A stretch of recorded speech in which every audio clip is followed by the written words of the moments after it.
Wa nunazzilu minal Qur'an ma huwa shifaun, yang mana sebagian itu syifa, mengobati.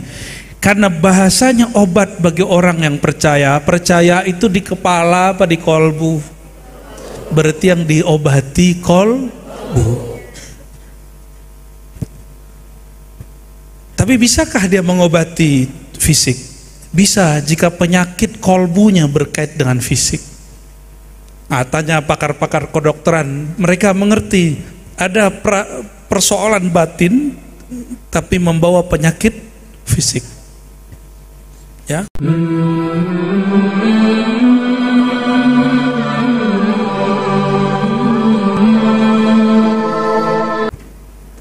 Puji syukur kepada Allah, betapa indahnya jadi umat Nabi Muhammad SAW. Salah satu yang kita syukuri adalah masih adanya zuriat Nabi Muhammad SAW sampai hari ini. Dan syukur lagi pewaris beliau masih bertebaran di negeri ini. Zuriatnya para ulama, para habaib, para asyraf, para syarifah, dan pewarisnya para ulama-ulama, kiai dan ajengan. Jika ada orang sudahlah bernasab juga alim, falahu darajatani, maka dia dapat 2 darajah. Dulu ayah Buya Hamka Muhammadiyah bukan? Ya, ayah dia yang bawa Muhammadiyah ke Sumatera Barat, kampung saya. Ditanya, menurut ayahanda lebih mulia kiai, syekh atau habib? Jawaban beliau, enggak begitu. Kalau habibnya alim, maka dia dapat 2 derajat. Gitu jawabannya. Ya, maka kita bersyukur Allah masih menjaga negeri ini dengan adanya mereka. Amin ya Rabbal. Mereka yang berdarah Nabi itu sadar tidak sadar Allah memberkahi dirinya dan semua orang yang di sekitarnya. Namun habaib nggak boleh GR juga, kan dia nggak pernah milih jadi habaib. Itu nikmat, namanya disebut nikmat ijad, nikmat diwujudkan. Dan yang paling mahal adalah nikmat mengenal Nabi Muhammad sallallahu alaihi wasallam. Betullah kata beliau, orang yang bakhil di sini bukan bakhil secara ilmu fiqih, bukan bakhil secara ilmu biasa, tapi bakhil dalam ilmu kerohanian. Bakhil secara rohani disebut namanya tidak bersolawat kepadanya. Nih ada tanda orang kolbunya nggak nyambung sama Nabi Muhammad SAW. Disebut nama beliau dia nggak bersolawat. Sayyidina Muhammad. Namun saya punya guru sudah wafat, dia bersolawat setiap nafas naik dan turun. Karena menurut dia, tiadalah nafas ini, tiadalah alam ini kecuali percikan rahmat baginda Nabi Muhammad sallallahu alaihi wasallam. Maka kemanapun beliau memandang, beliau melihat percikan nur itu. Tidak disebut namanya oleh orang-orang, beliau menyaksikannya sallallahu alaihi wasallam. Tadi saya tanya kepada qori kita, tadi baca ayat apa? Biasanya saya tanya ayat itu jadikan bahan. Kalau nggak salah tadi surat Al-Isra ayat 8:2, benar ya? Wa nunazzilu, betul. Mau dengar tafsirnya? A'udzubillahi minasyaitonirrajim. Kita kirimkan Al-Fatihah untuk ruh Sayyidina Muhammad SAW. Beliaulah hakikat daripada Quran itu sendiri. Beliaulah hakikat daripada nur itu sendiri. Ila ruhin Nabi sallallahu alaihi wasallam, nurillah, nur Muhammad. Al-Fatihah.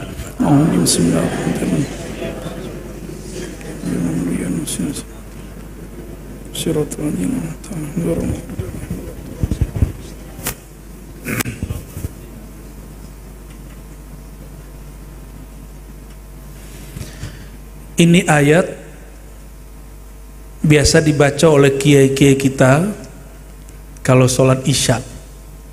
Ya, ayatnya satu paket dengan wa minal laili fatahajjat. Kita baca yang ayat setelahnya, karena kalau baca dari situ butuh 1 minggu untuk mentafsirnya. 7 hari 7 malam.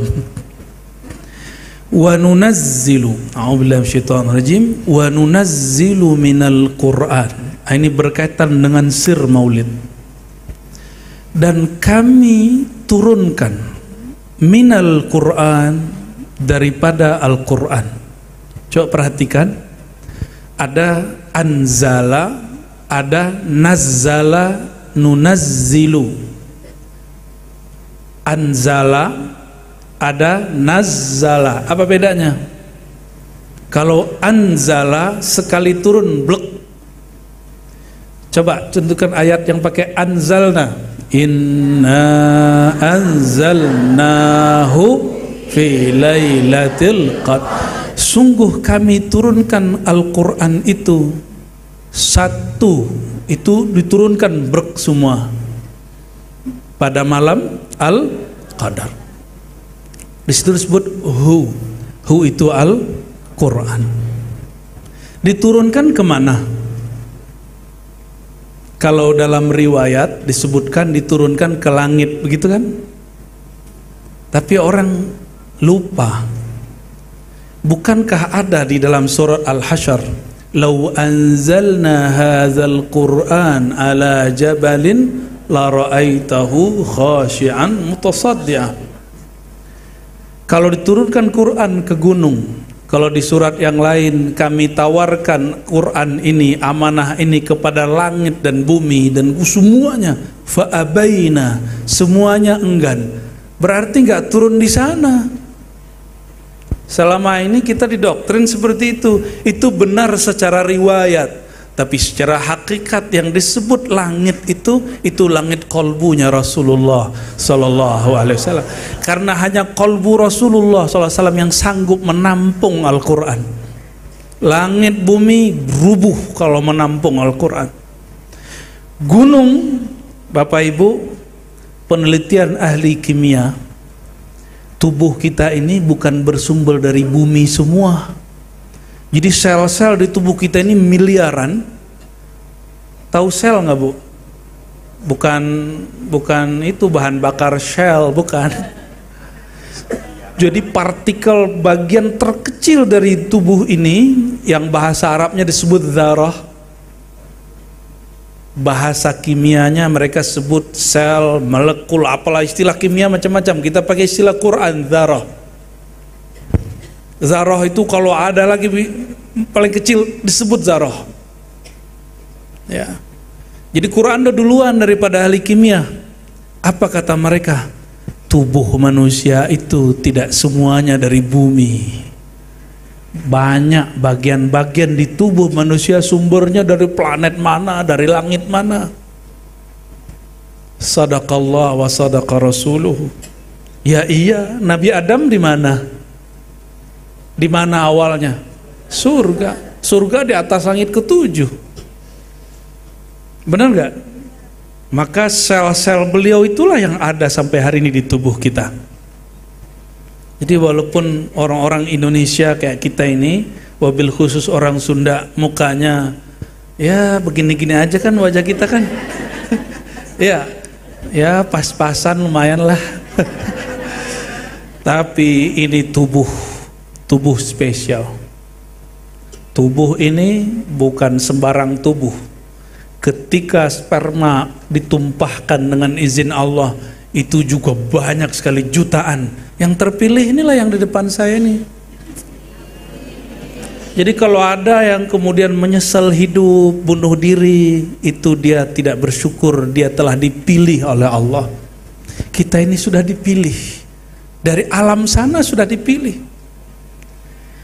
Coba, yang di depan saya pasti cuma beberapa yang punya nasab sayyid, habaib, syarif, syarifah. Kenapa cuma beliau dan beberapa keluarganya yang syarif, syarifah? Kenapa? Gak bisa milih kan? Beliau juga gak bisa milih. Karena ada asbab di alam sana dulu. Asbab itu sudah pernah saya ceritakan. Kenapa ada orang terlahir jadi habib, ada yang jadi ulama, ada yang jadi pedagang, ada yang jadi guru. Itu asbabnya di alam sana. Dan alhamdulillah dulu kita pernah berjumpa. Kata guru kami dari Madura yang lama belajar di Mekah, kata beliau, mau gimana pun kamu pasti ketemu di sini kalau sudah pernah ketemu di sana. Maka ini cuma reuni-reunian. Nanti jika Allah izinkan kita masuk surga, amin. Di sana pun kita nanti buat begini. Cuma wajahnya nggak begini. Nggak ada lagi wajah keriput, sudah nggak ada. Giginya nggak ada yang jatuh kena gravitasi bumi, nggak ada. Semuanya seumuran saya. Ketuaan dikit. Saya sekarang, jangan deh. Allahumma sholli ala sayyidina. Jadi secara zahir betul turunnya lewat Sayyidina Jibril, diturunkan ke langit, di langit dunia. Disitulah disimpan riwayat Quran dari Lauh Mahfuz. Tetapi Quran yang hakiki Allah langsung turunkan kepada qalbu Nabi Muhammad SAW. Itulah yang disebut di Quran bahwa Allah langsung mengajari Nabi Muhammad SAW tanpa perantara Jibril. Min ladun hakimin alim. Ladun, laduni. Apa arti laduni? Laduni itu ketemu langsung, ngambil langsung. Orang hari ini kalau disebut laduni, ilmu kebal. Itu mah ladono.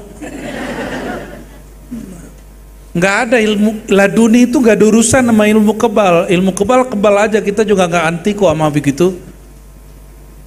Karena guru saya juga ada yang ngajarin ilmu itu pakai zikrullah, pakai tarekat rifaiyah. Ada di kampus saya. Ya. Tapi jangan sebut laduni, karena guru kami nggak sebut itu laduni, dia sebut ini manfaat zikir. Ente mau tahu nggak Bismillahillazi la yadurru ma'asmihi syai'un fil ardi wala fis sama wasamiul alim? Apal ya? Ica. Ya, dengan nama Allah yang siapa bersama namanya tidak ada yang merusak menyakiti dia, baik yang di langit ataupun yang di bumi. Adalah seorang sahabat tidak pernah sakit. Begitu juga seorang tabi'in nggak pernah sakit. Ternyata mereka ini pengamal. Satu kali muridnya heran, kok gurunya demam. Kata si murid, wahai tuan syekh, bukankah engkau mengamalkan zikir Bismillahirrahmanirrahim la yadurru, dan sepanjang aku khidmah engkau tidak pernah sakit? Apa jawaban beliau? Kalau memang takdirnya diri sono aku sakit, maka aku dibuat lupa hari dibaca doa itu. Ya suka-suka Allah lah ya. Suka-suka. Saya ketemu beberapa ahli-ahli debus, itu dibacok nggak mati-mati, dibakar nggak kebakar, guling-guling di atas beling biasa aja, tapi jatuh dari kendaraan kecil kayak motor Vespa meninggal. Suka-suka Allah, suka-suka Allah, ya. Dan beliau-beliau sangat mengerti ilmu itu. Jadi itu bukan laduni. Laduni itu hanya ilmu yang didapat oleh rohaniah baginda Rasulullah SAW saat bertemu langsung Allah Subhanahu wa ta'ala. Maka langsung, maka Quran yang diturunkan oleh Jibril itu ayatnya terbatas, cuma 6.666 di satu riwayat, di riwayat lain kurang. Ya, tapi Quran yang hakiki itu siapa sebenarnya? Ketika ada hadis, Iqra'ul Quran, bacalah Quran, fa innahu ya'ti yaumal qiyamah syafi'an li ashabih.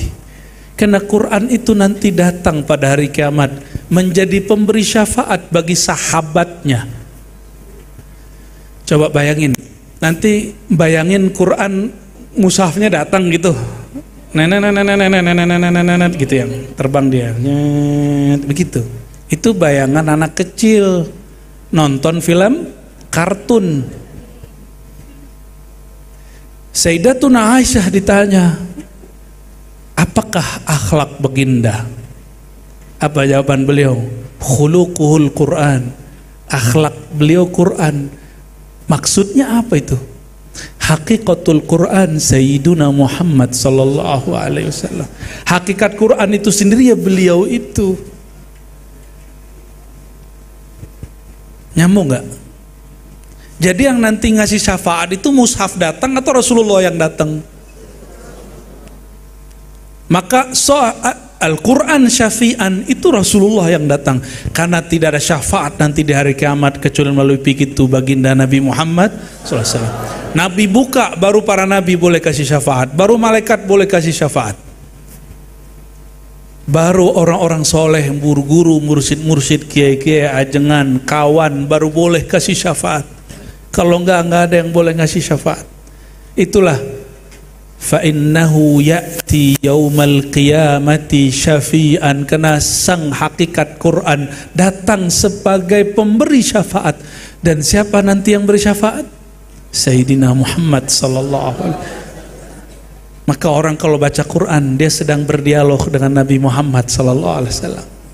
Kalau dialog dengan Nabi Muhammad sallallahu alaihi wasallam, dia sedang berdialog dengan Rabbu Sayyidina Muhammad sallallahu alaihi wasallam, sedang dialog dengan Allah. Sudah begitu baca Qurannya? Belum. Masih cari pahala sih ya. Karena baca Qurannya masih nyari pahala, bukan melepas kerinduan. Orang ketemu sama kita pengen cari untung, dengan orang ketemu kita karena melepas rindu, pilih mana? Kalau orang ketemu kita dia mau cari untung, kita bilang dia mah otaknya otak dunia. Tapi kalau orang datang melepas rindu, inilah orang yang disebut teman sejati, kawan sejati, murid sejati, guru sejati. Kalau ketemu nagih hutang kan repot. Tiap ketemu nagih hutang, atau tiap ketemu ngutang. Ada yang begitu? Tiap ketemu ngutang, ogah ketemu orang begitu, benar nggak? Sama. Rasulullah SAW masih dapat kita akses dialog dengan beliau melalui Al-Quran. Apa kata Allah? Wa nunazzilu minal Quran. Jadi ada Quran yang diturunkan secara kulliyan, jumlatan wahidah, begitu dalam ilmu tafsir. Diturunkan secara global, ya, pada malam Lailatul Qadar. Lalu dari yang global itu Allah cicil lah, itu yang jadi berapa tahun Quran diturunkan? Itu diturunkan secara juz'i. Tadi namanya kulli semua. Itu cuma diturunkan ke Nabi Muhammad SAW. Jadi Quran itu diturunkan ke baginda Rasulullah SAW semua sudah. Tapi beliau hanya diizinkan mengeluarkannya per kejadian atau berdasarkan perintah. Walaupun kita minta-minta, Nabi nggak bisa mengeluarkan kalau Allah tidak izinkan. Ya, sallallahu alaihi wasallam. Wa nunazzilu minal Quran, dan kami akan dan selalu fi'il mudhari' ini daripada bagian-bagian Quran, minal Quran. Sulah dan nunazzilu itu menunjukkan perbagian-bagian ditambah min litab'id, sebagian dari Al-Quran. Syifa'un wa rahmatul lil mu'minin, sebagai syifa, obat dan rahmah, kasih sayang bagi orang yang percaya. Saya lebih senang mengartikan mukmin itu percaya, karena hari ini orang mengartikan mukmin itu pakaian dan pilihan politik. No, sekarang partai Islam banyak. Ya, bagi kita silakan berjuang jadi politisi, silakan. Saya restu semua. Ya, benar Habib ya, kita restu semua. Kita restu semua. Ya. Namun dari semua orang yang maju dan membawa partai Islam, nama Islam, kan tidak bisa dipastikan mereka itu betul-betul mewakili suara Tuhan. Benar nggak? Mereka juga sedang berjuang. Ini suaraku atau suara Tuhan? Ini suaraku apa suara berhala? berhala yang bernama suara. Maka para caleg-caleg mesti belajar ayat ini sehingga kolbunya sembuh. Dia tidak lagi memberhalakan suara. Dia hanya menuhankan Allah Subhanahu wa taala. Itulah syifaun. Takut nggak dicaci orang? Takut. Kenapa takut? Karena kolbunya berpenyakit. Pengen, suka dipuji orang? Suka. Itu karena kolbunya bermasalah. Itu sebabnya hari ini di layanan sosial media kita ada like begini, nggak ada begini ya. Bener, itu cuma untuk urusan like. Orang mau bikin aneh-aneh karena like itu sudah menjadi jalan berhala baru. Suka tidak suka, benar nggak? Ya. Untungnya orang Indonesia sholatnya 5 kali sehari, sehingga kalau dibenci tidak stres, karena kepalanya udah biasa ditaruh ke bawah, gitu ya. Jadi kalaupun dicaci maki orang, memang kepala gua hina, emang aku terhina, dihina orang mah biasa aja. Orang yang sudah biasa sholat itu kalau dihitung sujud kita berapa kali tuh? 5 kali sholat itu, 2 kali 4 kali subuh, jadi 1 rakaat 2, bener. Ada yang 3, kerajinan. Subuh itu sujudnya berapa kali? 4, berarti 17 rakaat kali 2 berapa? 30? Bener? Serius? Oke. 34, berarti 34 dia hinakan kepalanya. Seandainya setiap hari ada orang menghina dia 10 kali, 20 kali, masih ada sisa. Biasa aja. Biasa aja. Inilah berhala yang masuk kepada orang yang sekarang menapak dunia-dunia viral. Masuk ke TikTok, masuk ke YouTube, masuk ke Facebook. Facebook mah anak-anak sekarang nggak laku. Muka-muka begini nih masih bagiannya masih kayaknya nih. Instagram, ya salam. Namun kita kalau ditakdirkan viral nggak boleh nolak, karena kita bukan hamba batin, kita bukan hamba viral, kita hamba Allah yang zahir dan batin. Ya, ini khusus buat caleg-caleg ini, calon-calon stres. Tapi juga calon sukses. 2 aja tinggal milih. Amin ya Rabbal. Amin apa nih? Aduh ya. Wa nunazzilu minal Qur'an ma huwa syifaun, yang mana sebagian itu syifa, mengobati. Karena bahasanya obat bagi orang yang percaya. Percaya itu di kepala apa di kolbu? Berarti yang diobati kolbu. Tapi bisakah dia mengobati fisik? Bisa, jika penyakit kolbunya berkait dengan fisik. Tanya pakar-pakar kedokteran, mereka mengerti ada persoalan batin tapi membawa penyakit fisik. Ya, orang kalau ekspektasinya ketinggian gampang sakit pala. Kalau gampang cemas, sesak napas, mungkin nanti asma.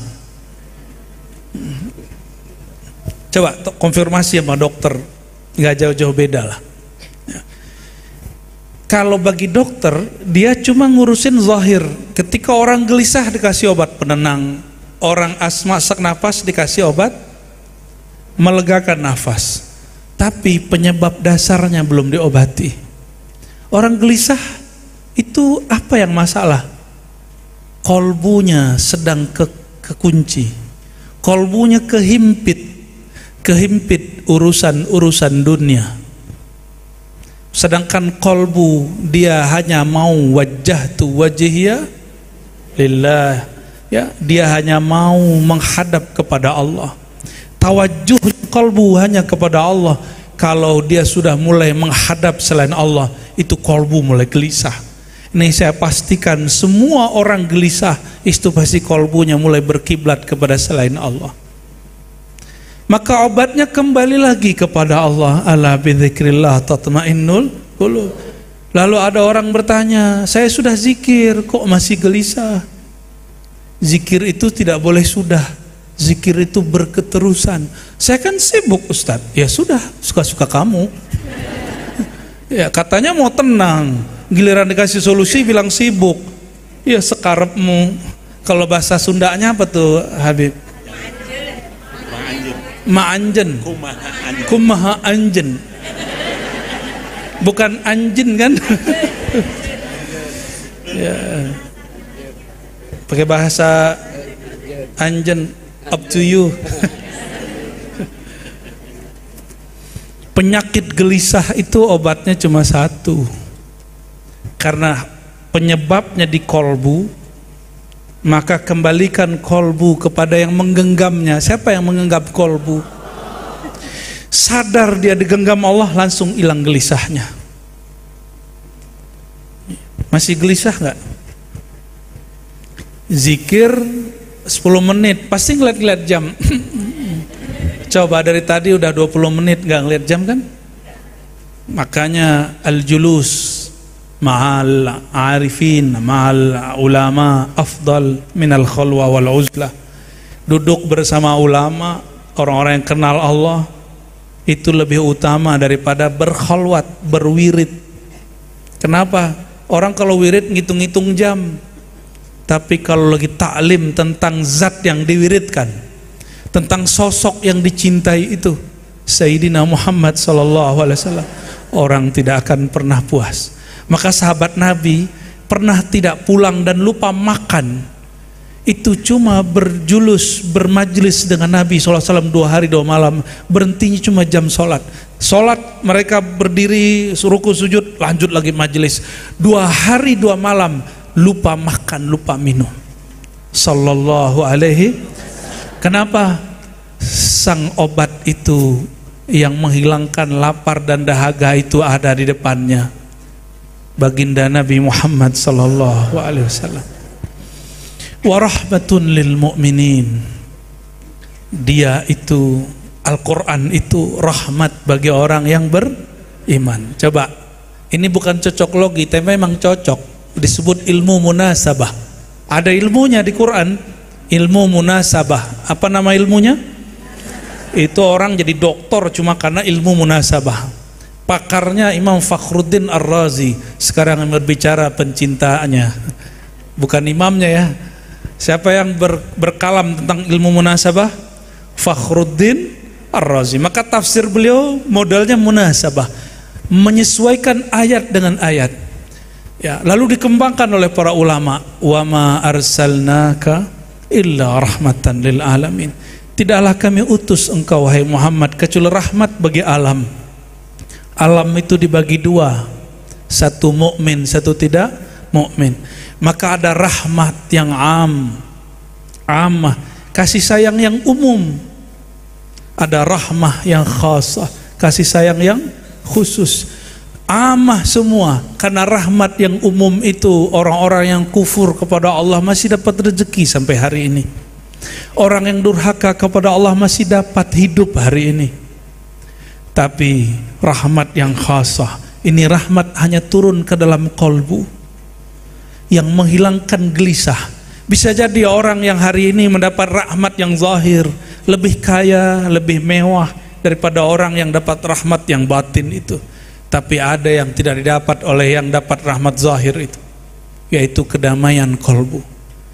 Bapak Ibu, bukankah kita senang disayang? Senang nggak disayang?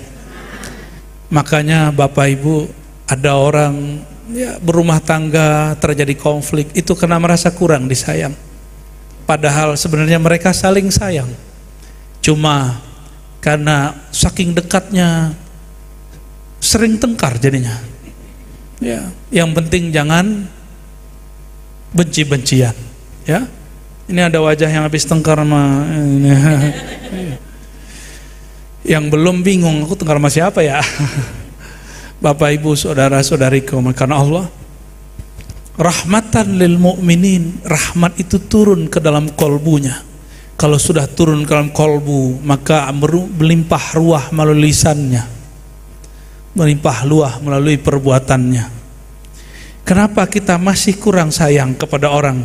Mungkin rahmat itu masih tertahan, masih terhijab. Apa yang menghijab? Yang disebut ego nafsiyah, kedirian kita. Ya, hatta saya ini punya ego. Ya, nggak tahu yang depan saya nggak punya ego ya? Nggak yakin deh. Ya, Ustadz aja ada egonya, bener. Nabi Nuh ada ego loh. 950 tahun nggak didengar, malah dicuekin. Malah itu kapal yang dia buat itu, mohon maaf, dijadiin tempat buang air sama umatnya. Murid dia kurang ajar. 950 tahun nahan, nggak ngomong apa-apa. Tahun ke 950 nggak tahan juga, beliau berdoa, ya Allah hancurin mereka. Coba kalau kami ini disinggung dikit, nggak nunggu 950 tahun, 9 detik keluar kata laknat. Ya. Tidak sedikit kiai, ustadz, habib ketika disinggung, ngancem orang yang nyinggung dia bala bencana. Ya, kamu nggak takut kena bala? Ih, kayak si kiai punya akses ke malaikat bencana. Kalau begitu kiai, warisan apa yang dia dapat dari Rasulullah SAW? Terus nanti umatnya gimana? Disinggung dikit tersinggung. Kalau gurunya tersinggungan, muridnya tersinggungan nggak? Nauzubillah min dzalik. Saya minta ampun kepada Allah jika pernah tersinggungan. Ya. Pernah tersinggungan nggak teh? Nah.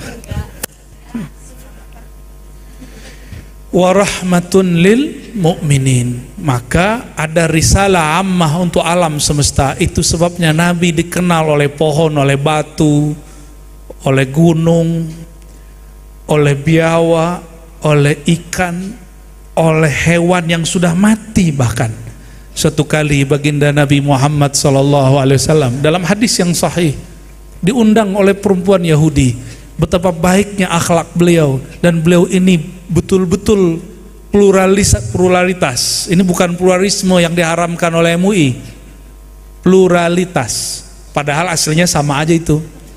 Ya, saya tanya ke pakar bahasa Inggris, sama aja. Tapi ya sudahlah, kita hormati fatwa MUI, karena kalau pluralisme kata MUI itu membenarkan seluruh agama. Tapi saya tanya ke pakar pluralisme, enggak, agama aku yang paling benar, tapi aku menghargai agama lain. Oh, mungkin ini perbedaan istilah. Wallahu a'lam bishawab. Nabi itu diundang Yahudi, perempuan Yahudi. Datang Rasulullah SAW, datang.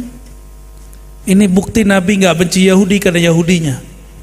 Kapan Nabi perang sama Yahudi? Ketika Yahudi khianat.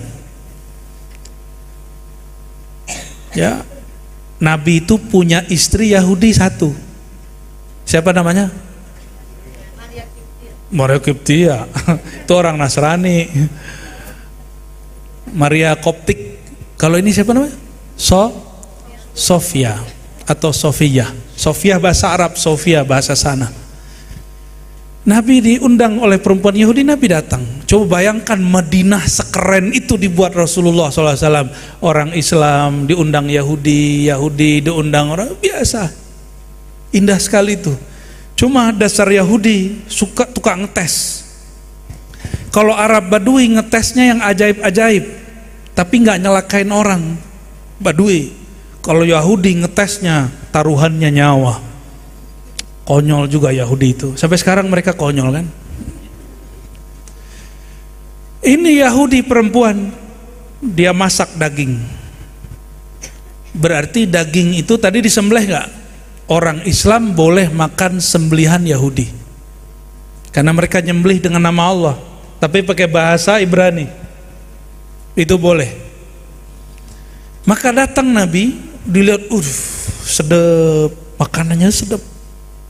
Ternyata Yahudi itu punya ilmu racun. Nabi belum dikabarkan, sahabat-sahabat sudah ada yang langsung nyantap. Tapi ketika Nabi mau menyantap, itu daging berbicara. Hewan yang tadi udah disembelih, udah meninggal mati itu bicara.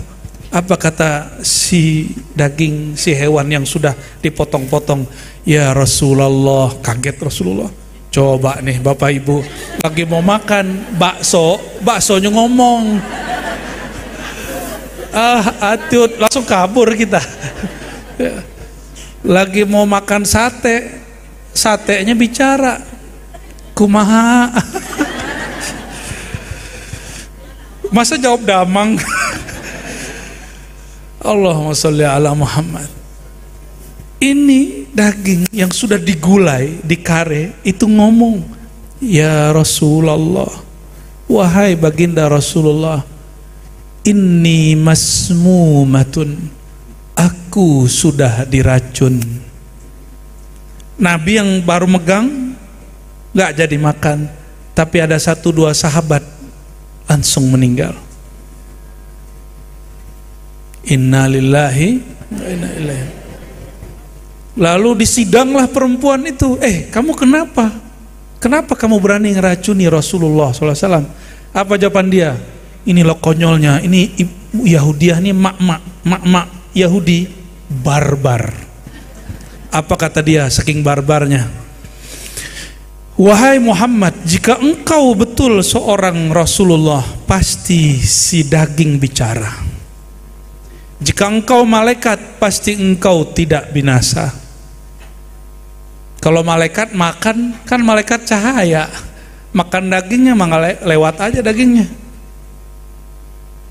Maka si Yahudi di beberapa riwayat disebutkan dia beriman kepada Rasulullah Sallallahu Alaihi Wasallam. Wallahu a'lam akhir hayatnya. Zainab binti Harith. Masya Allah. Beliau hafal sirah Nabawi. Alhamdulillah.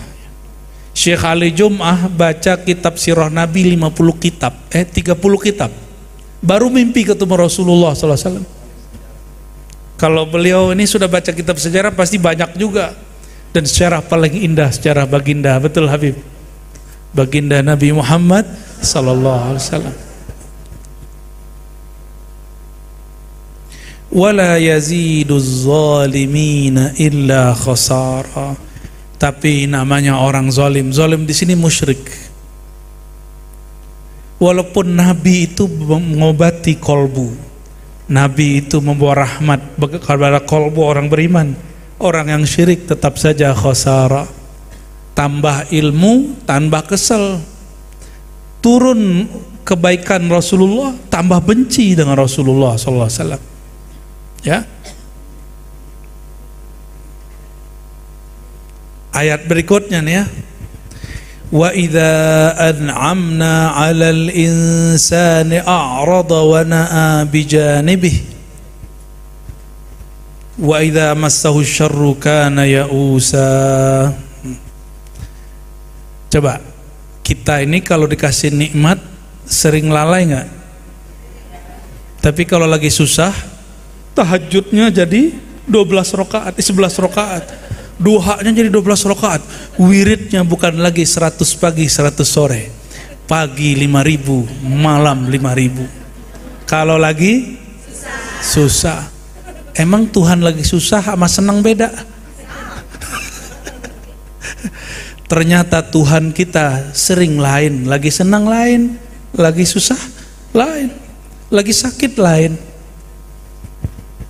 Itu sebabnya Allah pun bersikap kepada kita lain-lain. Allah itu maunya, jadi orang yang disebut istiqomah, mau istiqomah? Istiqomah itu istiwaul janibain. Kondisi dia sama aja. Lagi seneng, kondisi dia kepada Allah ingat, namanya syukur. Lagi susah tetap ingat, gak ngeluh, namanya sabar. Maka zikirnya orang susah sabar, zikirnya orang senang syukur. Bukan zikirnya orang lagi senang itu alhamdulillah, alhamdulillah, alhamdulillah. Sekarang caleg non muslim juga baca alhamdulillah. Bener nggak? Mumpung lagi mau rame, ini kan bentar lagi kampanye kan? Bulan apa kampanyenya? Tuh apal.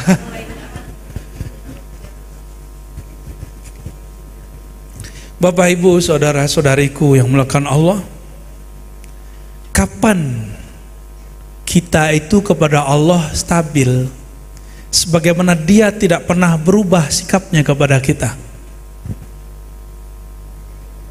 Kalau kondisi apapun yang terjadi, kolbunya sama.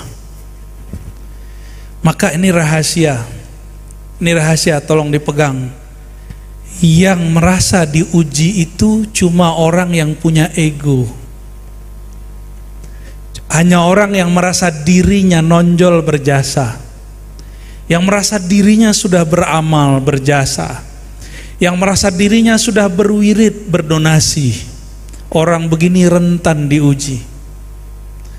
Tapi ada orang yang kolbunya sudah beres. Dia melihat saya bisa berkhidmat, bisa berjasa, bisa berwirid, semuanya karena dilibatkan oleh Allah.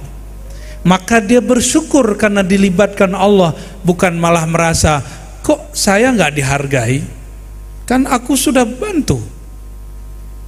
Apalagi ada seorang hamba mengatakan, kenapa doaku belum dijawab, sedangkan aku sudah berwirid 2 bulan. Baru 2 bulan ya. Nabi Nuh wiridannya doa 950 tahun ditolak, cuma beberapa yang terima. Nabi Ibrahim minta anak umur 80 baru dikasih. Nabi Ibrahim doa, ya Allah kirimkan seorang rasul kepada Bani Ismail, Bani Arab. 2500-an tahun baru muncul Sayyidina Muhammad sallallahu alaihi wasallam. Maka kita yang beriman sekarang ini mungkin berkat doa tetua-tetua kita dulu. Ya, maka jangan lupa mendoakan mereka. 70 ke atas ya. 70 ke atas mah udah lewat masa Rasulullah tuh. Ya.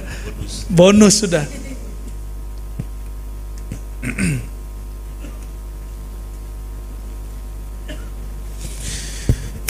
Sayyidina Muhammad sallallahu alaihi wasallam dikenal oleh daging yang sudah mati. Betul nggak? Daging mati kenal sama beliau, tembok kenal beliau, daun kenal beliau. Masa ada orang dikasih akal, dikasih kolbu tidak kenal beliau sallallahu alaihi wasallam? Ya. Mau mendapat mimpi ketemu Rasulullah? Maunya mimpi ya,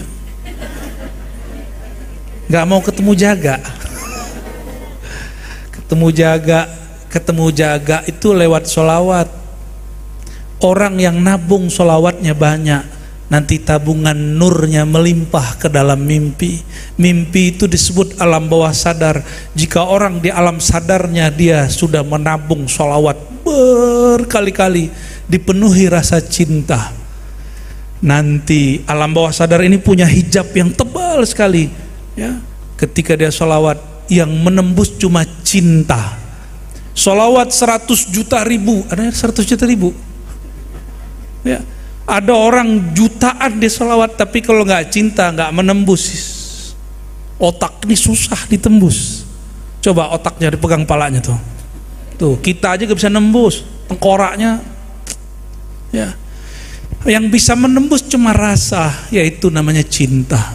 Itulah penghubung antara kita dan Rasulullah sallallahu alaihi wasallam. Ini jaminan beliau, aku bersama orang-orang yang mencintaiku. Al-mar'u ma'aman ahabba. Walaupun sudah meninggal wafat 1400-an tahun lalu, yang wafat kan cuma tubuhnya. Benar? Wafat apa? Tubuhnya. Nurnya wafat nggak? Ruhnya wafat nggak? Berarti masih bisa ketemu nurnya nggak? Masih bisa ketemu ruhnya nggak? Kalau nur ketemu nur, ruh ketemu ruh, bukan ketemu fisik. Orang yang tidak pelit dalam bersolawat, tidak pelit dalam cinta kepada beliau, nurnya nanti berlapis, berlapis, berlapis, berlapis, berlapis. Nur itu sendiri bukan nur dia. Coba perhatikan. Ini ilmu dari salah satu guru ribat juga, namanya Buya Zul Asfi. Kata beliau, coba baca sallallahu ala Muhammad. Jadi di ribat itu yang ngajar bukan saya aja, ada buya-buya yang muda yang lain. Dan semuanya ahli thariqah, semuanya ahli hadis. Alhamdulillah, semuanya ahli tafsir. Alhamdulillah. Semoga kami diistiqomahkan. Amin. Ya. Sallallahu, apa terjemahannya? Shalla fi'il madi, Allahu fa'ilnya. Coba terjemahin. Telah bersolawat Allah. Siapa yang solawat? Allah. Tapi yang baca kita. Loh, maksudnya gimana? Sallallahu ala Muhammad. Terus siapa yang bersolawat? Allah, benar. Terus kita yang bacakan kita. Yang merasa kita kena hijab. Disitulah orang dia minta jatah upah dari solawatnya, karena belum cinta. Orang yang cinta, ana man ahwa ana, ana huwa ana, kata orang yang cinta.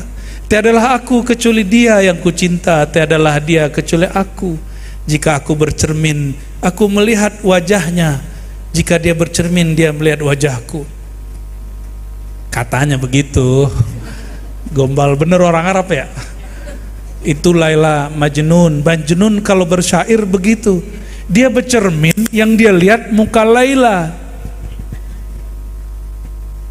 Itu siapa? Majnun.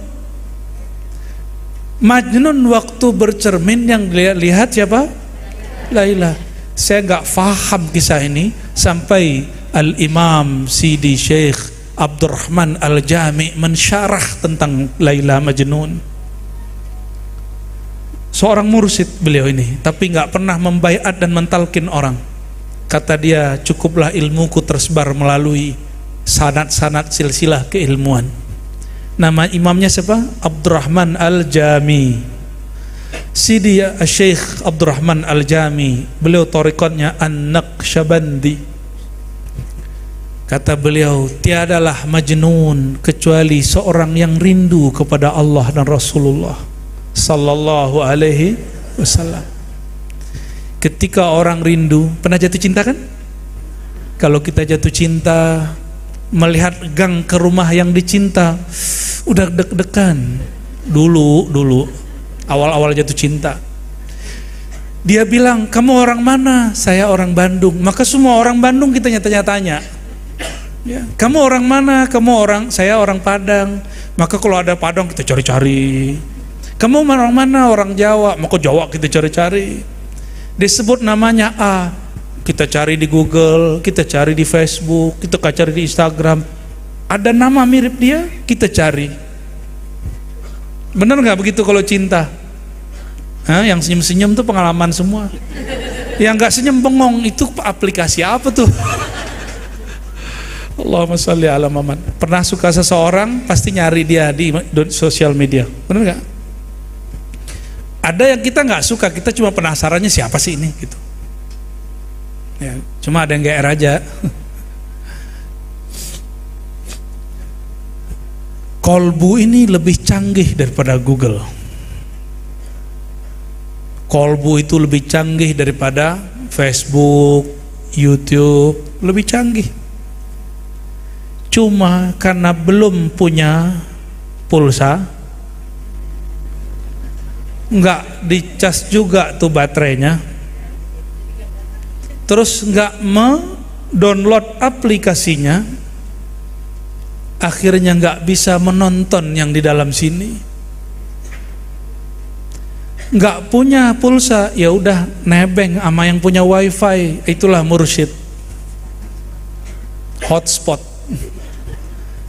ya, yang punya gardu, nebeng sama dia.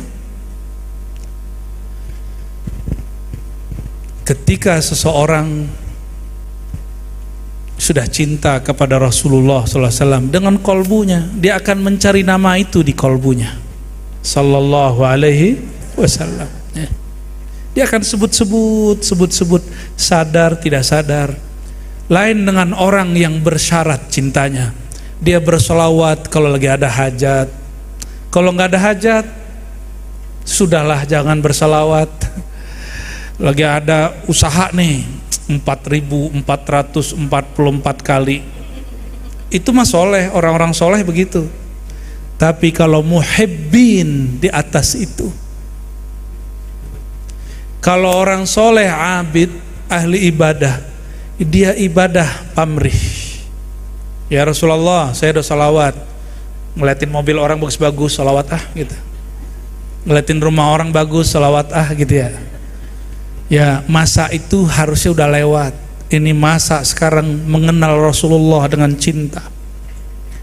Orang kalau cinta, jangankan 1000 sholawat, 100.000 pun dia jabanin.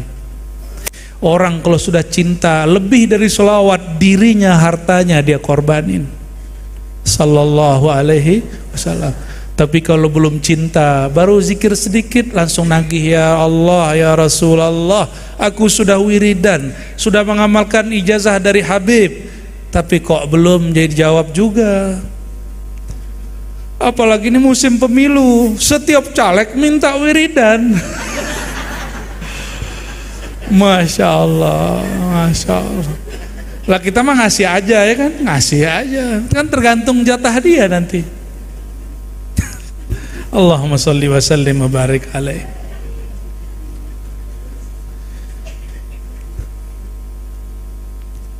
Allah kalau kita doa, apa kita nggak doa? Kita doa sama kita nggak doa, pengetahuan Allah sama nggak? Sama ya? Terus ngapain doa? Ngapain doa? Makanya ada orang yang keblinger ngaji hakikat, itu hakikat setan. Aneh emang gak usah doa, Allah udah tahu. Belagu amat ya. Gak gitu-gitu amat kali. Ya. Anak kita, anak saya misalnya, punya anak kan sebagian besar. Kalau enggak cari dulu biar asbab punya anak. Kalau punya anak kita tahu nih kebutuhan dia apa. Tapi kita senang loh anak tuh ngerengek minta beli apa ya, tapi ngerengeknya yang pantas. Nah, merengek kepada Allahnya udah pantas belum? Ya, udah pantas belum merengek ke Allahnya? Mau jadi miliarder nggak di surga? Jadi konglomerat surga? Mau? Jangan minta dikabulkan di sini. Serius. Karena semua orang yang nanti masuk surga, dia kemudian bingung. Diberikan manzilah, tempat yang tinggi oleh Allah, fasilitas yang tak terbatas. Lalu ditanya, ya Allah, aku kan gak pernah minta ini. Apa jawabannya? Ini adalah sir balasan doa yang dulu belum dikabulkan di dunia. Apa kata dia? Ya Rabb, seandainya semua doaku tidak dikabulkan di dunia, di sini saja. Tuh, cumakan. Nah itulah manusia itu kan pakai tapikan dan cumakan. Tapi kan Ustadz, kita kan masih di dunia. Kayak Allah nggak ngerti dunia aja. Ya, kita kan masih butuh ini dan itu. Kan punya anak istri masih makan. Ya Allah, kayak Allah nggak ngerti aja urusan ente semua. Ya. Sayyidina Abu Bakar ditanya waktu semua asetnya dipindahin ke rumah baginda Nabi Muhammad SAW. Nabi Muhammad pindahin ke Baitul Mal. Apa kata Rasulullah? Wahai Abu Bakar, apa yang engkau tinggalkan untuk keluargamu? Jawaban dia apa? Allah wa rasuluhu wala dzikrullahi akbar. Ada ayat begitu nggak? Nggak hafiz ya. Wala dzikrullahi akbar. Sungguh menyebut Allah itu lebih besar. Maka keluarga Sayyidina Abu Bakar tidak pernah miskin, walaupun semua hartanya dikasih ke baginda Nabi Muhammad SAW. Saya mah belum sanggup begitu, nggak sanggup saya. Tapi udah mulai belajar. Ya, kendaraan kita mulai satu-satu kita kasih ke yayasan, mulai satu-satu sudah. Lama-lama rumah kasih ke yayasan, begitu semua nanti. Wakaf, malu sama Rasulullah SAW. Pelan-pelan, kalau kayak kita ini pelan-pelan. Berani nggak? Insya Allahnya orang Sunda. Insya Allahnya Sunda. Insya Allah. Insya Allah. Insya Allah Ta'ala aja wajala. Indahnya ya berislam. Alhamdulillahirabbil. Bagi Allah sama aja, orang baca aja wajala, anak aza wazala sama aja. Bagi Allah kolbunya. Orang Jawa baca haknya gimana? Alkamdu. Bagi Allah nggak ada masalah, yang penting kolbunya. Ada orang munafik di zaman Nabi baca Qurannya canggih, Abdullah bin Ubay, tapi Allah benci sama dia. Maka ciri-ciri ahlul Quran munafik, hati-hati. Dia suka ngeremehin orang, suka ngeremehin bacaan orang, hati-hati. Kita pembaca Quran semua kan ini? Hah? Pembaca Quran? Baca Quran nggak? Iya. Suatu kali kakek guru saya namanya Syekh Abdul Malik Al-Muqri. Beliau ngambil sanad Quran di Mekah 5 tahun, lalu dilanjutkan di negeri kita di Sumatera Barat. Ada satu kampung namanya Batu Hampar. Batu Hampar ini bukan di Batam, bukan di Malaysia, bukan. Ini di Sumatera Barat. Namanya Syekh Abdul Malik. Orangnya sama dengan beliau qori kita. Ya. Allah izinkan mata batinnya lebih kuat dari mata zahirnya. Tapi dia hafal dan bisa baca Quran 7 qiraat. Ini yang Allah zahirkan mata zahirnya bisa 7 qiraat.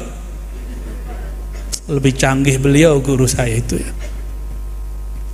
Satu kali diperintah oleh mursyidnya Syekh Muhammad Arsyad An-Naqsyabandi, waktu musim khalwat, kamu pimpin sholat ya. Maka beliau pimpinlah sholat. Tiba-tiba hatinya tergerak baca satu surat yang sudah dihafal oleh ibu-ibu yang di depan saya ini dan bapak-bapak semua. Surat Ad-Duha. Salah satu qiraatnya gimana kalau baca Ad-Duha? Ya, kalau nggak salah namanya imalah ya. Wad-duha, bukan he. Antara a dan i. Orang Arab nggak ada baca tapi bunyinya mah telinga kita kedengarannya padahal bukan antara a dan i. Orang Arab asli nggak pernah ngomong itu mah Arab Syam, ente, aneh, Al-Qur'aniyye. Itu orang Arab sudah bukan Arab asli. Maka dia bacalah wadduha begitu sampai terakhir. Selesai sholat, murid-murid beliau di dalam sholatnya nggak ingat Allah. Ternyata di dalam sholatnya dia ngomong, imam kita nggak lebih bagus bacaannya daripada kalau sekarang Iqra. Kalau dulu an-in-un itu namanya metode Baghdadi. Ya, pernah dengar metode Baghdadi? Orang Sunda an-in-un gimana? Ban bin bun terus? Ada logat Sundanya nggak? Ya gitu-gitu deh. Betawinya ada nggak? Apa? An-in-un, alif di atas a ya gitu-gitu ya. Aduh aku nggak hafal deh. Oke, saya pun belajar itu cuma seminggu langsung diganti Iqra oleh beliau, oleh murid beliau.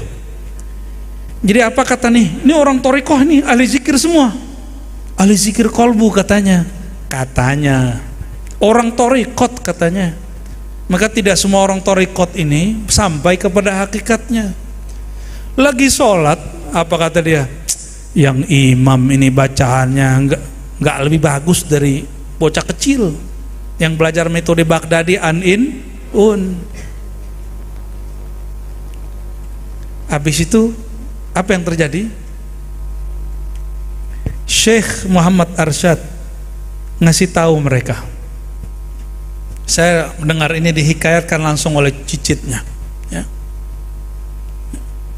Yang kamu dengar itu bukan bacaan anak SD, anak TK. Itu bacaan salah satu qiraat yang 7, ya. Ada cara bacanya di situ pakai imalah. Mereka bingung imalah itu apa. Tapi yang paling penting bagi saya bukan ilmu qiraat di situ. Orang lagi sholat, ini ahli Quran semua ini yang belakang, ahli Quran, ahli zikir, lagi sholat mikirin salah imam. Ada yang begitu nggak? Jadi makmum tapi juri. Ada yang jadi makmum gitu? Bener. Terus ingat Allahnya kapan? Ya. Bener ya begitu ya. Padahal tadi itu ahli zikir loh. Di dalam sholat pun dia mengejek orang, apalagi di luar. Maka saya nggak heran kalau orang baru belajar thariqat terus ngejek thariqat lain. Wajar kan, baru belajar. Udah lama juga masih bisa kalau dia cuma di situ-situ aja. Ya, thariqat ke jalan. Tujuan kita bukan ke jalan, tujuan kita sampai ke ujung, yaitu mahabbatullah, mahabbatu Rasulillah sallallahu alaihi wasallam. Bagian terakhir. Tapi panjang nih. Rasulullah sallallahu alaihi wasallam disebut di dalam ayat ini diturunkan Quran kepadanya dan Quran itu obat, benar ya? Maka kita dapat satu selawat namanya Tibbil Qulub. Allahumma salli ala Sayyidina Muhammad Tibbil Qulub wa dawaiha. Itulah penjelasan syifa. Ya Allah, sampaikan salam engkau, salawat engkau kepada Nabi Muhammad sallallahu alaihi wasallam. Nama beliau banyak. Sayyidina Muhammad nama, Tibbil Qulub nama, Wadawaul Qulub nama, sallallahu alaihi wasallam. Tibbil Qulub, obatnya kolbu. Apa penyakit kolbu? Coba hari ini di depan saya ada perasaan nggak orang yang di samping kita nggak lebih alim dari kita? Ada perasaan begitu kan? Kita merasa orang sekitar kita ini nggak lebih soleh dari kita. Ada perasaan begitu? Ada, saya lihat ya. Cuma lupa pas disebutin Nabi Muhammad SAW. Cuma kalau dia bilang begini, oh begitu lagi. Ya, muncul lagi. Perasaan itu disebut kibr. Kibr itu kita sebut takabur. Takabur itu sikap, memandang diri lebih dari orang lain. Kalau ulama sombongnya pada ilmu, kalau jamaah pada amalan. Kalau mak-mak biasanya pada riasan. Ya, kalau bapak-bapak biasanya apa? Banyakan istri gitu ya. Jangan bahas. Kalau bapak-bapak apa biasanya? Kayak bapak-bapak tuh mainannya mobil, motor, ya, cincin. Cincin ini kadang gaya-gayaan juga ini. Ya, sengaja gini. Gitu. Ya. Kalau waktu masih kecil mainnya motor-motoran, mobil-mobilan. Pas sudah gede, mobil beneran, motor beneran, ya. Jadi giliran disalib sama orang, dia nggak tahu siapa aneh, gitu kan? Itu orang sombong, ya. Tapi sombong dalam duniawi masih dimaafkan. Yang tidak boleh sombong dalam ilmu Allah subhanahu wa ta'ala. Jadi pernahlah saya ditanya orang, itu ujian. Oh kamu ya orang yang hafal 4.000-an hadis itu. Waduh, gemetar saya ditanyain begitu. Ya. Ini yang nanyanya nusuk hati. Jawaban kami apa? Enggak, mana ada begitu. Saya cuma hafal beberapa, seperlunya aja. Lolos, tanya lagi. Itu betul-betul jantung saya mau copot ditanya begitu. Padahal yang nanya tahu nggak? Itu nggak pakai serban. Yang nanya pakai kaos, celananya gantung, bukan celana yang gantung satu lagi, itu bukan. Jantungnya nih di bawah betis begini, rambutnya dikuncir. Masya Allah. Apa pertanyaan dia? Kamu ya orang yang hafiz Quran dan hafiz hadis itu. Kalau saya bilang bener aneh, oh udah lewat saya udah. Ya. Ternyata setelah 30 menit dia buka, kalau tadi kamu bilang betul aku yang hafal itu, apa kata dia? Itu yang jawab setan, cuma tubuhnya Arazi. Merinding kita saat itu. Alhamdulillah Allah masih selamatkan. Hati-hati ya. Oh kamu ahli tahajud itu ya. Aduh. Wah ini hujan berkat saya doa malam tadi. Ini karena aneh datang ke sini nih hujan turun ya salam. Ya ada yang ngomong begitu nggak? Kalau ada orang begitu, dia sedang mengakuisisi Allah. Padahal Allah mengatakan al-kibriya uridai, yang boleh bilang aku itu cuma Allah. Rasulullah SAW baru bilang aku jika beliau dapat sinar namanya Nur Jalaliyah. Coba dihafalin, Nur Jalaliyah. Kalau mak-mak bapak-bapak ini Nur Jalalatan. Nur apa? Jalaliyah. Jangan jala. Allahumma sholli wa sallim alaihi. Nur Jalal, ketika Nabi dapat Nur Jalal, Jalal itu keagungan, maka beliau mengatakan ana, baru ngomong ana. Yang saat itu mengizinkan ana itu Allah.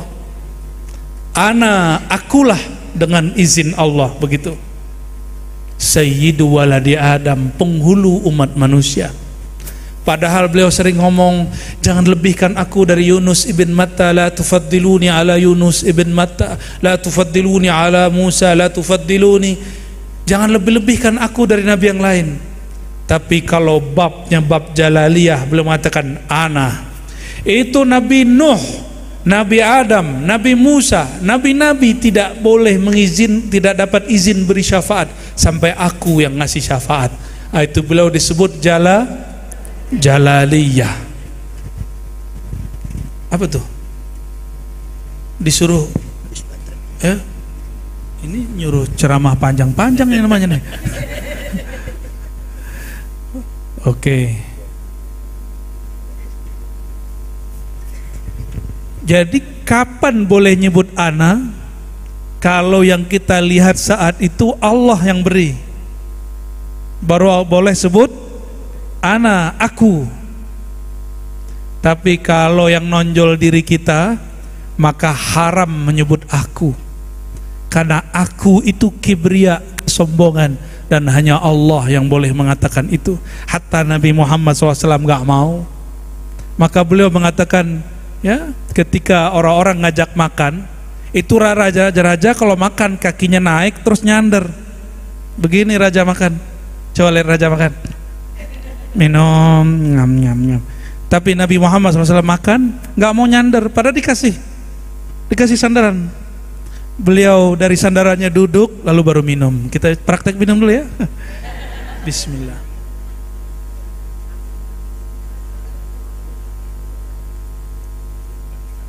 Nah, baru beliau nyandar lagi, muttaqian. Terus ditanya, wahai Rasulullah, itu raja Persia, kaisar Romawi, kalau minum kakinya naik, nyandar begini kan enak begitu kan, gaya bener kan, samping kiri budak-budak kayak kan. Indah bener tuh begitu ya.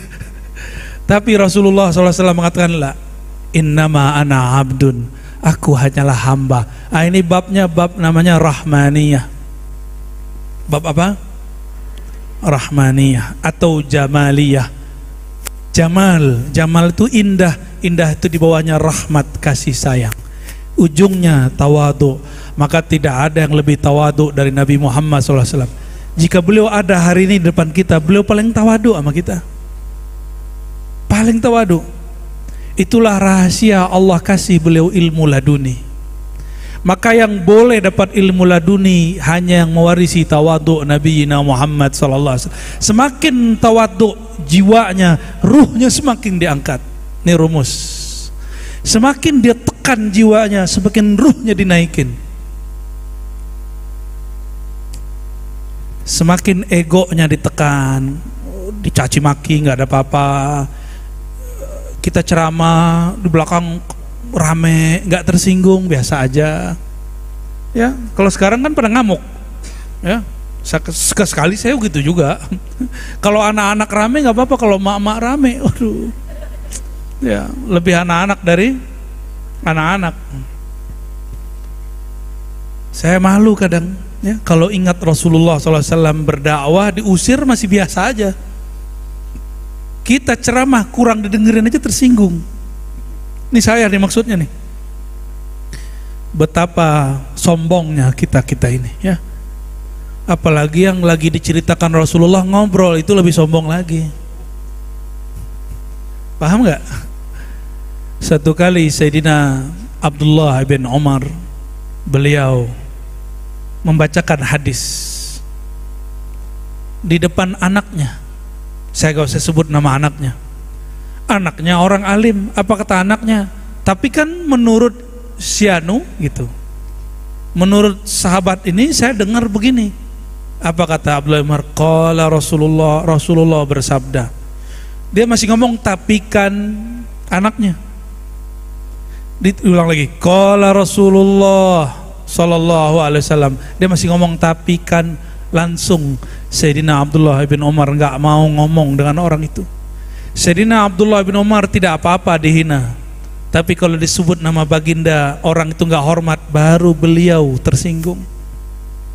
Maka tersinggungnya kita jangan karena pribadi, tersinggunglah karena pribadi Rasulullah SAW. Rasulullah itu disinggung pribadinya boleh biasa aja, dihina pribadinya boleh biasa aja. Cuma sahabat yang rame. Maka jamaah saudara-saudariku yang makan Allah, inilah syifa, obat kesombongan. Belajar tentang Nabi membuat kita menjadi lebih merendah. Belajar tentang Nabi membuat kita lebih dahulu memaafkan. Tengkar hari ini enggak? Kemarin-kemarin ada ngambek-ngambekan enggak? Ya, coba nanti buruan minta maaf, jangan keduluan dia. Sepakat? Ya, biar rahmatnya masuk ke dalam kalbu. Orang yang bertengkar lalu salah satunya minta maaf gak mau, maka rahmat selesai pada yang satu, pada yang lain gak nyampe. Ya, rumah yang dapat rahmat, rumah yang mau saling memaafkan. Ya, majelis yang Rasulullah kunjungi, majelis yang saling memaafkan. Semoga majelis ini majelis yang dikunjungi nur Nabi Muhammad SAW. Amin ya rabbal alamin. Barangkali itu doa Habib lah. Mari kita sholawat dulu ya, sholawat Jibril ya. Dan kita kirimkan Al-Fatihah untuk saudara-saudara kita di Palestina, di Suriah, di Yaman, di Sudan. Sudan gak dilirik orang, padahal Sudan konfliknya sudah lama ya. Sudan hari raya mereka gak makan kue, di atasnya lagi bertebaran. Nigeria juga sama. Banyak negeri muslim hari ini semuanya kena ujian. Dan alhamdulillah Nusantara ini menjadi negeri paling aman. Bukan amin, alhamdulillah. Ini negeri yang paling mau bertahan. Mau bertahan, mari kita kirimkan doa untuk sahabat-sahabat kita, saudara kita di Palestina. Wabil khusus para pejuang-pejuang itu, semoga mereka dibimbing supaya berjuang tidak menyakiti rakyat kecil ya? Supaya yang sedang susah makan minum, Allah segera buka jalan untuk mereka. Ila arwahi wa ajsadi ikhwanina wa akhwatina fi Palestina wa Sudan wa Nigeria wa fi kulli makan. Al-Fatihah. Bismillah.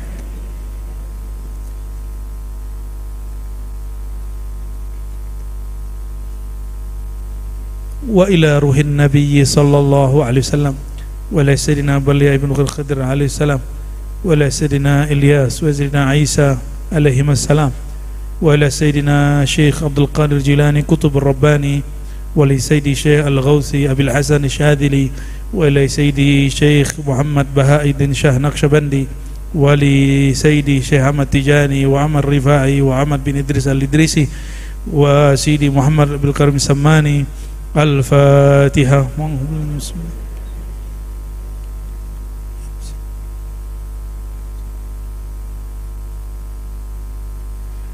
ولجميع أولياء في هذا البلاد في هذه البلاد ولجميع آبائنا وأمهاتنا وإخواننا وأخواتنا وأزواجنا وذريتنا ومشايخنا ومريدينا. الفاتحة. اللهم بالله.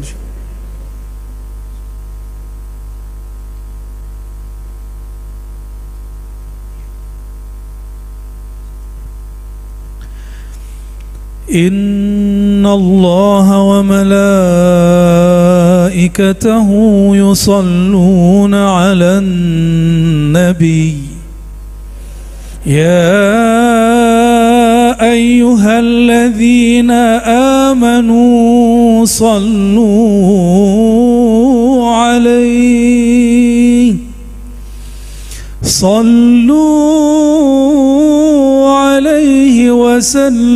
وسلموا تسليما.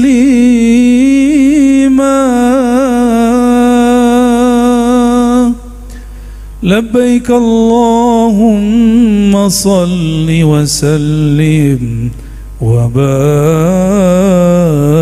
عليه. صلى الله على محمد صلى الله عليه وسلم.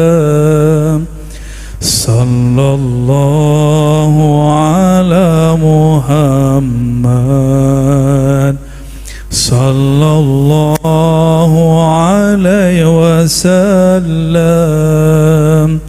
يا نبي سلام عليك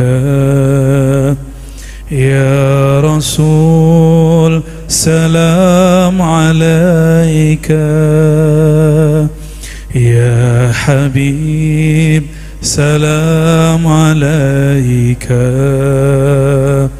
صلوات الله عليك. صلى الله على محمد صلى الله عليه وسلم. صلى الله على محمد